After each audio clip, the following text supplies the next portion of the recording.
Shalom, perkenalkan nama saya Irma Oktari. Saya berasal dari Muslim. Sebelum agama saya sekarang, ayah saya orang Padang, mama saya orang Betawi asli. Saya gak pernah bermimpi untuk menjadi orang Kristen. Tapi puji Tuhan, saat ini saya menjadi orang percaya. Dan ceritanya seperti ini. Umur 17 tahun 2003, saya sakit kelenjar getah bening. Itu setahun setengah saya menderita sakit. Berat badan saya 27 kilo. Awalnya benjolan kecil di leher. Ini ada bekasnya di leher. Dia pindah lagi ke bawah leher. Dalam tubuh saya ini ada 4 bekas. Yang terakhir di payudara. Waktu itu ayah saya nggak kerja, ya kerja cuma kakak saya sendiri. Mama saya kerja cuma kuli nyuci di rumah orang. Rumah saya ya puji Tuhan nggak besar, nggak ngontrak, kecil, tapi ya puji Tuhan kita punya tempat tinggal. Dan waktu itu ini pecah, keluar nanah, keluar darah. Di sini benjol pecah, keluar nanah, keluar darah lagi. Akhirnya payudara saya hancur dan baunya bau busuk, bau sampah. Saya tidur diasingin di ruang depan karena saya nggak nyalain mereka juga. Itu bau banget, bau sekali. Dan kakak saya putus asa karena dia yang kerja nyari uang. Kemana saja udah berobat, ke alternatif, ke dukun, kemana aja saya berobat. Sampai ke debus-debus tuh yang pengobatan yang suka di lapangan saya ikut. Saya mau sembuh, tapi nggak menjanjikan, cuma menjanjikan kesembuhan doang, nggak sembuh-sembuh. Akhirnya saya putus asa, saya mau bunuh diri di kamar. Karena saya kalau keluar rumah saya nggak, tetangga pada bau banget gitu, pada begini tutup hidung. Bahkan sepupu mama saya ngomong, lu mau tau nggak ciri lepra? Itu kayak penyakit lu. Kalau saya keluar rumah, saya selalu dikatain. Saya masuk kamar, saya nangis. Besokannya saya pengen keluar lagi karena saya bosen di dalam rumah. Akhirnya dikeluar, lu mau tau gak ciri ular? Itu kayak penyakit lu tuh, kayak kulit lu bersisik. Memang waktu saat itu karena panasnya tinggi, jadi semua kulit saya tuh kayak ular bersisik. Semua pada terkupas sampai ke kaki-kaki. Akhirnya saya masuk ke dalam kamar. Saya bilang, ya Allah, ngapain saya hidup? Mendingan saya mati aja. Karena kakak saya juga yang kerja udah ngeluh terus, uangnya habis. Lu mendingan mati aja deh lu. Gara-gara lu tuh sakit, perabotan rumah habis. Sampai cowet-cowet mama saya dijualin, penggorengan dijualin. Setiap malam saya mengeluh sakit. Jam 2 malam saya mengeluh, merintih karena saya tidur diasingin di depan rumah. Ini keluar nanah, pokoknya saya menderita selama setahun setengah. Itu sakit, saya diasingin tidur. Setiap malam saya merintih kesakitan, sakit mah, dingin, saya tidur di ubin, yang lain pada di tempat tidur. Akhirnya makanya saya mau bunuh diri. Saya bilang, ya Allah, dengan saya mati aja daripada saya hidup. Terus saya mau minum baygon udah saya tuang di dalam gelas. Waktu saya mau tuang itu baygon, ada yang megang kepala saya udah mau minum itu gelasnya.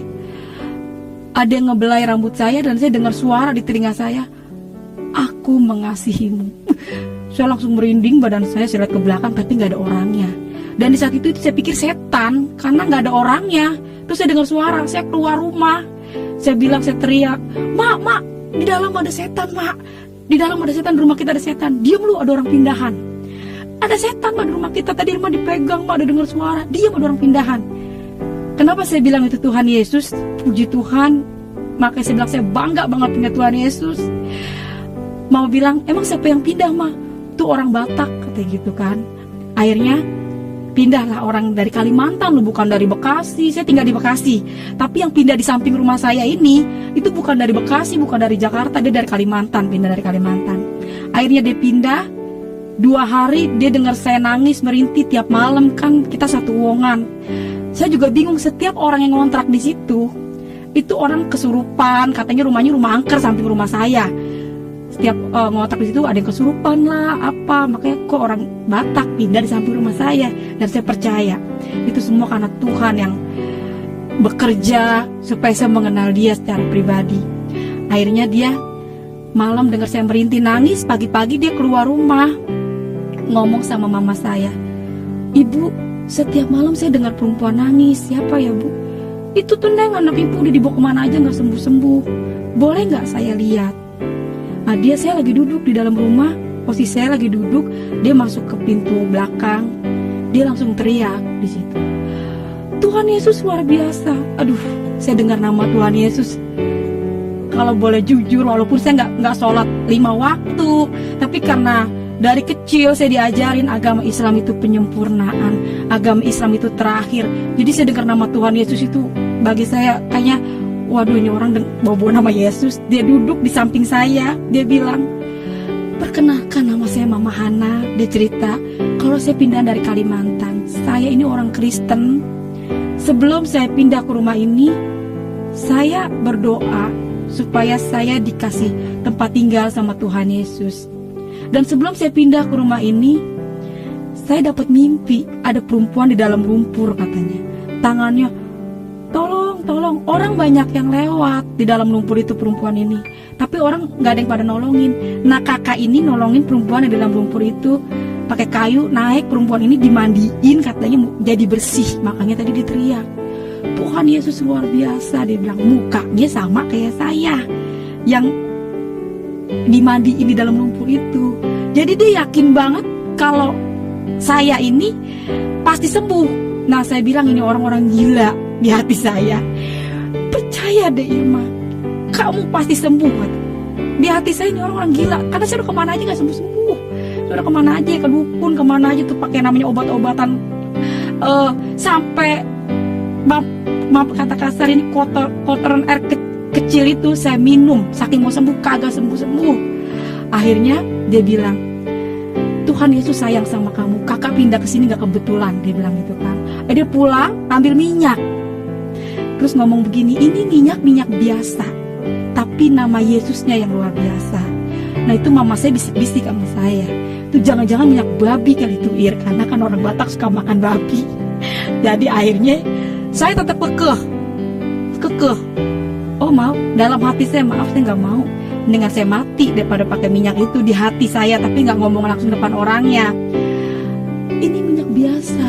Kalau kamu nggak mau nyebut Tuhan Yesus, sebut aja Nabi Isa." Wah, itu saya dalam hati saya makin bertanya-tanya lagi, nih orang, ya Tuhan, Nabi makin sesat aja nih orang. Akhirnya dia pulang, minyaknya ditinggal di atas meja TV. Malamnya saya mau minum obat. Saya yang minum obat aja nggak bisa tidur, apalagi kalau saya nggak minum obat. Itu dari alternatif tuh kayak jamu-jamuan, akar-akaran. Semua obat dibikin habis. Dan saya percaya ini Tuhan juga yang bekerja. Obat semua habis, dari dukun, dari alternatif, semua malam itu habis. Dan saya mau bangunin mama saya, yang ada di muka saya, mati aja lo. Akhirnya saya nggak bangunin mama saya lihat minyak yang ada di meja TV, saya ingat, "Olesin ya Dek pada bagian yang sakit. Kalau kamu nggak mau nyebut Tuhan Yesus, sebut aja Nabi Isa." Saya nggak nyebut Tuhan Yesus malam itu. Saya ambil itu minyak, saya bilang, "Oh iya ya, 25 nabi kan nabi gue itu, Nabi Isa." Saya olesin ini, yang pada bolong, pada bocor. Ini dalam tubuh saya ada 4 bekas, sampai payudara saya itu hancur. Nanti ada fotonya, itu hancur payudara saya sampai gerowak itu payudara saya. Baunya itu bener-bener bau sampah.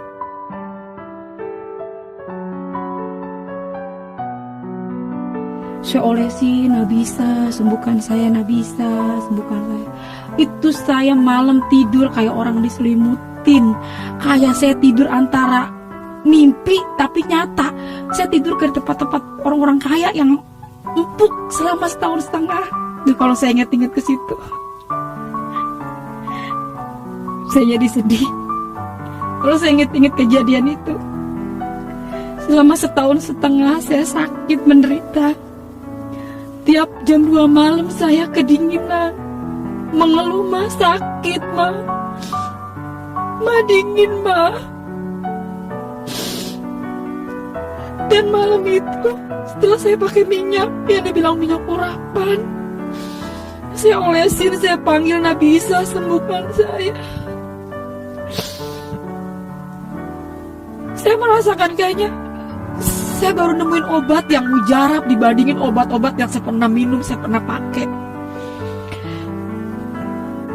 Akhirnya pagi-pagi kakak saya mau berangkat kerja. Biasanya kan kalau dia mau berangkat kerja jam 6, saya udah duduk, saya udah bangun karena saya sulit tidur. Habis malam saya pakai minyak itu, kakak saya bilang, "Mas, Irma mati." Karena tidurnya pulas, karena enak sekali pakai minyak itu. Akhirnya mama saya bilang, "Neng, bangun Neng, Irma mati, kata gitu kan. Saya langsung bangun ya, saya ambil itu minyak. Saya ambil minyak, "Ma, ini minyak enak banget, Ma. Irma malam pakai minyak ini." Saya cerita lah waktu malam itu, "Irma tidur kayak orang diselimutin, Ma. Irma gak kedinginan lagi. Terus tidurnya tuh, Ma, kayak tempat tidur empuk kayak orang-orang kaya, Ma, yang ada di TV, kata saya gitu. Itu minyak babi kali, Ir. Mau babi, mau tikus, mau anjing, bodo amat dah. Pokoknya itu minyak, saya kagak peduli. Pokoknya itu enak banget. Bagi saya itu minyak ajaib gitu. Karena setelah pakai minyak itu enak banget." Kata mama saya, "Yaudah Neng, pakai. Yang penting lu sembuh dah Neng," katanya, "kalau emang itu obat, Ma," kata gitu, kata mama saya. Ya udah, Ma. Nah, kakak yang di sebelah ini ngerayu saya buat saya ikut ke gereja. Saya tetap kekeh, saya nggak mau ikut ke gereja. "Maaf Kak, saya nggak mau ke gereja."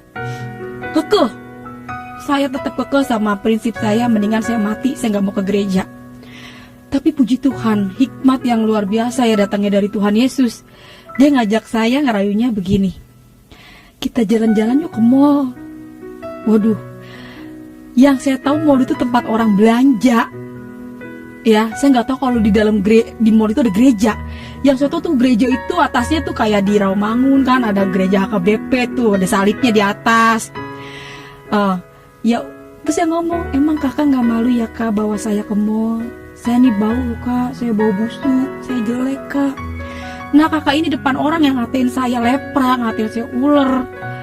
Dia peluk saya, tapi saya percaya itu bukan dia. Saya percaya ini roh Tuhan yang ada sama dia.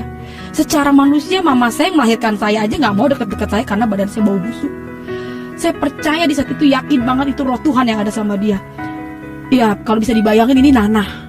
Ini nanah, bau banget. Kaki saya itu bersisik. Pokoknya saya buruk. Manusia terburuk mungkin bagi saya. Tapi dia peluk saya loh depan orang-orang yang ngatain saya lepra. Kata, "Siapa kamu jelek? Kamu tuh cantik loh, Dek." Dia selalu perkatakan tuh yang bagus-bagus. Akhirnya, ini orang siapa sih? "Jangan Kak, saya bau Kak, saya jangan dipeluk." Dia peluk saya. Yaudah, saya ganti baju panjang, pakai celana panjang. Benar, saya ke mall. Saya memang udah curiga waktu saya mau jalan ke luar naik angkot karena dipindahan dari Kalimantan. Dia tuh belum punya apa-apa. Di angkot itu dia megang buletin kertas gambar Tuhan Yesusnya lagi kayak gini. Saya udah curiga, wah ini kok ada gambar Tuhan Yesusnya ya. "Kak, kita mau ke mall ya Kak?" "Iya, kita ke mall," kata dia gitu. Oh ya udah. Di hati saya masih takut ke gereja. Akhirnya nyampe lah di mall. Itu tahun 2003, namanya Mall Hero. Sekarang udah jadi Mall BCP, Bekasi Seperpak ya, di Kalimalang. Bener, saya udah seneng, bener ke mall. Naiklah saya ke lantai 2. Di situ saya temuin, pas saya lihat ada bangku-bangku, ada mimbar. Wah, di situ langsung saya bilang, "Wah, ini gereja." Wah, kakak ini bohongin saya. "Ayo masuk deh."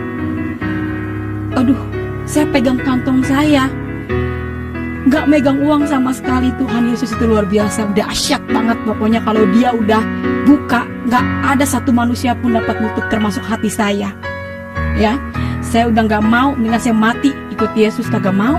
Itu Tuhan izinkan saya nggak megang uang. Biasanya mama saya, "Nih Neng, kalau mau pergi kasih saya duit 5.000. Nih Neng, buat pegangan ya." Ini sama sekali saya nggak pegang uang. Dan kalau seandainya pun saya pulang dari Kalimalang ke rumah saya itu Cipendawa, itu saya bisa gempor, bisa jatuh di jalan karena jauh banget, 2 kali naik angkot. Mau nggak mau saya masuk gereja. Saya duduk paling depan. Saya istighfar karena saya takut. Waduh, saya sakit, udah gue mati, masuk neraka ya, karena di luar Islam itu kafir. Saya duduk, saya istighfar, astagfirullahaladzim, ya Allah. Saya baca ayat yang saya hafal aja. Saya ketakutan nih. Saya duduk paling depan, dan pertama kali saya kenal pendeta itu pendeta Gilbert Lumaindong. Itu pertama kali saya kenal pendeta. Tapi saya kagak tahu waktu itu dia pendeta terkenal.